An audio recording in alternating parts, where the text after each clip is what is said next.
How's it going, guys? Cody, we're back again. We're dropping yet another video. This story, guys, is about, as you can see from the title, is about alarm over 5 suicides in 6 days at prisons in England and Wales. Sick of covering stories like this. Breaks my heart, breaks my spirit. I'm going to read the story, guys. I'm going to do my bit at the end. Link in the description below, like you always do. This is in The Guardian. Headline reads, alarm over 5 suicides in 6 days at prisons in England and Wales. Campaigners fear restrictive regime to contain coronavirus is taking toll on inmates. 5 suicides have been recorded in prisons in England and Wales in just 6 days, The Guardian understands, fueling fears that a highly restrictive regime in place to combat the spread of the coronavirus is having a devastating impact on inmates. There have been 16 self-inflicted deaths recorded behind bars since the lockdown conditions were introduced on the 23rd of May. As part of the measures, prison visits were suspended and inmates were placed on a limited regime with less than an hour spent out of their cells each day. It's actually less than that. While the numbers of self-inflicted deaths between the 23rd of March to the 21st of May is not the highest on record for such a period, 5 inmates are believed to have taken their own lives in the last 6 days of it, prompting alarms among penal reform campaigners. In 2019, there were 80 self-inflicted deaths recorded, fewer than 2 a week on average. The Ministry of Justice expressed condolences to the families of those who died and urged caution over speculating the causes of death. Deborah Coles, the Director of Inquest, a charity concerned with deaths in custody, said, "These deaths to the point of frustration and despair of those faced with inhumane living conditions and a highly restrictive regime. Indefinite solitary confinement is the most harrowing reality for men, women and children across the prison estate, with harmful consequences to both mental and physical health. Unless radical action is taken immediately, we fear the worst is yet to come, as the impact of the virus is felt throughout the prison estate. The government must show political courage and rapidly reduce the prison population. This course of action can protect the lives of both prisoners and staff." The most recent self-inflicted deaths were recorded in 5 prisons, 4 in the adult male estate at Burr in Norfolk, Risley in Cheshire, Dartmoor in Devon and Cardiff, 1 at Aylesbury Young Offenders Institute, which is a young YOI in Buckinghamshire. The Prison and Probation Ombudsman has been informed. Amongst the deceased was Lenny Croat, 19, who was found dead in his cell at Young Offenders Institute, Aylesbury, on the 16th of May. He was convicted of last year of murdering a 48-year-old man in 2016. Croat, was 16 at the time of the killing, was brought up in care owing to concerns about parental neglect, moving through 9 counties in 8 years. David Lammy, the Justice Secretary, said, "The unusual spike in deaths in custody raises serious questions over whether the severe emergency COVID-19 regime in prisons is becoming a threat to the welfare of prisoners." Labour has been calling on the Ministry of Justice for a roadmap that allows for the relaxation of some of the strictest measures while preventing the spread of the virus through testing, tracing, public protection equipment where safe, the government's own early release scheme. It is not safe or acceptable for the government to leave prisoners isolated in cells and throw away the key until the pandemic is over. Public Health England modelling has shown the spread of infection and rate of deaths in prison has been much lower than expected. To date, 22 prisoners and 9 staff are known to have died, and the rest. The containment of the outbreak in prisons has been driven by a highly restrictive regime involving increased time in cells, segregation, a ban on all visits, a regime that Public Health England said will need to remain in place until April next year. Her Majesty's Inspectorate of Prisons recently found that inmates of some prisons were spending 30 minutes a day out of their cells. The government has urged to release more inmates under the End of Custody Temporary Release Scheme, announced in early April. The MOJ said up to 4,000 people within 2 months of their release date had been passed as a risk assessment were eligible for the scheme, but as of 15th of May, only 57 had been released. Francis Crook, the Chief Executive of the Howard League for Penal Reform, said, "Tens of thousands of people in prison are being held in overcrowded conditions or extreme isolation. It is neither humane nor sustainable. and it is taking its toll. We need to see a clear path of mass solitary confinement. We need a clear plan, out of mass solitary confinement, sustain lives and give a purpose. A prison service spokesman said, "Our condolences are with the family and friends of the prisoners who have died. It would be inappropriate to speculate on any cause of death, which is a matter for the coroner. The health and wealth of prisoners is a priority." That's why we made the difficult decision to temporarily limit prisoners' daily routines in response to the outbreak of coronavirus in the UK and move quickly to introduce measures such as family video calls to minimise the impact of spending more time in cells. Fucking bollocks. Have you noticed, guys, right? Here on the outside, right, pubs, shopping, like, precincts and stuff like that, right? Bars, pubs, nightclubs, football stadiums, boxing events, stadiums, mass gatherings, right? The lockdown is more or less over. Today, from today, you can mix with families from up to 6 people from different households. You can play sports together, right? 6 people, then it'll go bigger and bigger, right? But so in the next few weeks, the next month or so, next 4-6 weeks, it's more or less going to be back to normal. Like I said, stadiums, football stadiums, things like that, right? Boxing things, mass gatherings, right? But they're saying that prisoners have got to stick to this regime till next year. If you think prisoners are going to stick to this, right, without rioting, I'm very surprised there's not been riots so far. We've seen pockets in the prison system. There was one in Scotland. There was one where the windows were being smashed out, which I put on my channel. Prison deaths have been swept under the rug, guys. I've said it from the start. I've said it for months, right? The Ministry of Justice have told journalists that I speak to, respected journalists nationally, locally, that they will not be confirming anything reference COVID-19, as I quote, "It would cause panic and unrest in our prisons." In other words, we don't want riots. So we're going to keep our mouths shut. That's the reality of it. Right? Like I've said, these deaths and everything, God bless all these people that have died in prison. No mother, no father should have to ever bury their son or daughter or children, because we've got children in the prison system, secure training centres and such. This whole thing, guys, what's going on in prisons is disgusting. And Public Health England are contradicting themselves constantly. Oh, yes, we've got to do this and everything else, and we've got to keep this regime in place until next year. Prisoners spending 23 to 23 and 3/4 hours locked up every day, 7 days a week. Nah. They went on to mention video calls. An MOJ spokesperson said that the video calls are not in place yet. Certain prisons have got them. Other prisons are testing it and stuff like that. No consistency across the prison system, right? Private prisons, guys, it's all about money. It's a business. Prison's not about rehabilitation. It's a business, especially private prisons. It's all about ching, first aim, last aim of a private prison, financial gain. And it comes at the behest of a lot of things. Security, type of guard they get. Like I said, if you pay peanuts, you get monkeys. Quality of food for prisoners. If you're going on a prison visit and you're buying food on a visit, you're putting money in the prison's pocket. You send money to your loved one in prison, rightly so. They've got to top up the canteen, buy credit, toiletries and such. You're putting money in the prison's pocket. By your loved one being in prison, they're making money off your suffering and your loved one suffering in prison. Fact. This is what's going on. If your loved one's working in prison, if all prisoners decided they weren't going to work, they'd have to get people in and pay a minimum wage, chefs, cleaners, whatever. Right? It would cost them money, but it's easier. Get prisoners to work. We'll give them £28 a week, £30 a week, £11 a week, £12 a week, £15 a week, £18 a week, £20 a week. Exploitation. How is that supposed to give the prisoner a sense of self-worth and a feeling that they belong and a stake in society? Simple, it doesn't. This COVID-19 thing, guys, 22 prisoners, 9 staff, bollocks. Public Health England, again, I'm going back to Public Health England, who said they've got these restrictive measures can be eased in England, but in prisons, they've got to stay as strict as they are, as stringent as they are.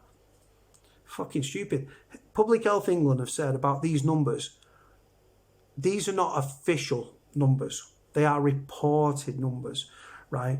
And that we predict the numbers to be 6 times higher. That, I don't know if that comes to suicides, but it definitely comes to prisoners testing positive. They've said we predict it's 6 times higher.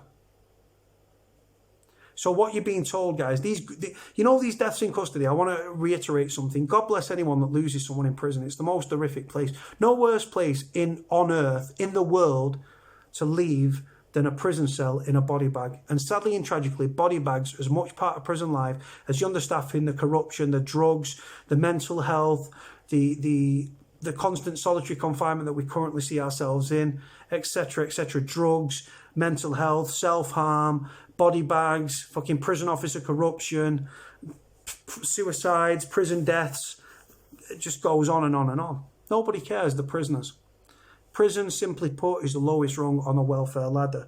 Now, like I've said, guys, the way that prison is the prison system is designed to break everyone in every conceivable way, psychologically, physically, emotionally, health-wise, everything in between, guys. It's really that bad. Like I said, no father, no mother should ever have to bury their son. Like I said, I need to knock it. I need to address mental health and solitary confinement, because the current climate is constant solitary confinement. Even if you're sharing a cell with another man, it's 23 to 23 and a half hours to 23 and 3/4 hours bang up a day. Right, now, I've seen when this lockdown first started, I saw these idiots going, oh, listen, this is like being in prison. No, dickhead. No, dickhead. You can go out your door, get in your car, drive to the supermarket, go and do your shopping, go home, make a sandwich, watch your PlayStation, play on the PlayStation. Well, you can do that in prison, PlayStation 2. Go and watch your Sky television and then go out and do some exercise, right? Don't reference it to being in prison, right? Being in prison would be locking yourself in your bathroom, being locked against your will in your bathroom, right, with another man. You're on the top bunk, you've got someone else on the bottom bunk, your pad mate's shitting his back out in the bog, right, the smell's lingering in your room, getting into your clothes and everything like that, locked up being fed fucking shit food that's like just bad for you, frozen shit, things that stuff going out of date, meat that you don't know where it's come from, beef burgers became burgers, you understand? So don't reference it to being like that. Being locked behind your door, psychologically, guys, what we do as men, what annoys me is when it comes to prisoners, right? Whether you've served the longest time in prison, whether you've served the shortest time in prison, what we do as men, we do the whole match. Oh, we're fucking prison's easy. I've had some of my funniest times in jail. Fact. Met some of the funniest kids ever in jail. Met a lot of dickheads in jail. But psychologically, prison affects you. But what we do as men, we're not allowed to talk about weakness. We've got to make out that we're king of the swinging dick and everything's cushy, man, and things don't bother us. In prison, I found myself, I lost myself, I found myself again. I contemplated suicide. I laughed till I cried. It's fucking funny shit. Psychologically, I wrote my mum a suicide note. It just goes down that way. Why? Because I hit rock bottom. Some people hit rock bottom once in a sentence. Some people hit rock bottom once a week. Some people once a day. Prison, what we do as prisoners, right, we leave it like it's a badge of honour. Right? Ain't no honour of having to have been to prison. None at all. Prison is prison. And it's not good, and it affects us all. It takes a bit of us all. And it doesn't just affect the prisoners. It affects prison officers when they're seeing people hanging up and self-harming and stuff. Psychologically, you go into the prison service, you go to prison as a prisoner, chances are you're going to develop mental health problems. Whether that's PTSD, CPTSD, which I've got, complex post-traumatic stress disorder. You go to prison and be locked up for that amount of time. Right? If you've never been to prison, if you've supported someone in prison, you can refer to it and you can make reference to it, right? But if you've been to prison, right, psychologically, the seconds turn into minutes. The minutes feel like hours. The hours feel like days. The days feel like months. The months feel like years. The years feel like 10 years. 10 years must feel like a lifetime. I've never done 10 years, obviously. So, yeah, so psychologically, it definitely affects you. You've got people in prison that have got significant mental health issues. They should be in hospitals, right? You've got paedophiles that I've just addressed in the last 2 videos. A police officer that got a 12-month suspended sentence for 2 years. A paedophile. Wanting images of children and downloading them and everything like that. And then you've got one that got 18 months for downloading 2 million.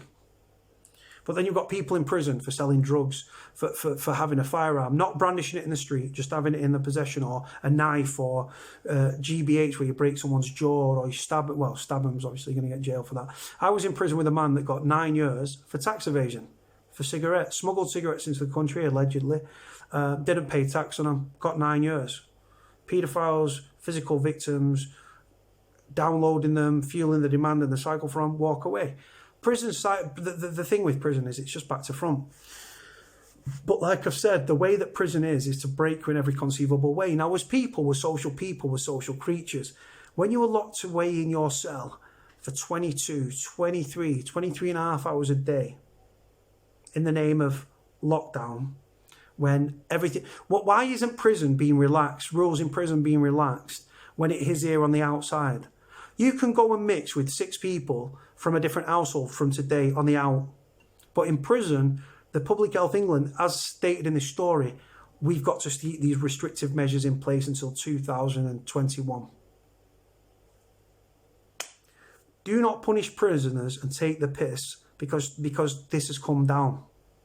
Prisoners have died because of this. You've got paranoid schizophrenic prisoners that are shit scared of the virus, right? They're being locked behind the doors. They might be mentally health neglected. They might not be on an app book. An app book's like a mental health assessment, access, teamwork, and thing. I can't remember what it stands for off the top of my head. Access, custody, something, teamwork, right? And the thing is, it's when you're in prison, you're just left to rot. And like I said, these fucking screws on the wing, they might know the name of the cleaners, but they don't know the detailed stories of each of these prisoners. Well, we pull his file out, then you know about him. How often are you pulling the files out? Whilst prisoners are locked up 22, 23 and a half hours a day, dickhead screws are outside doing TikTok, one hand, two hands, doing silly TikTok videos while prisoners are inside.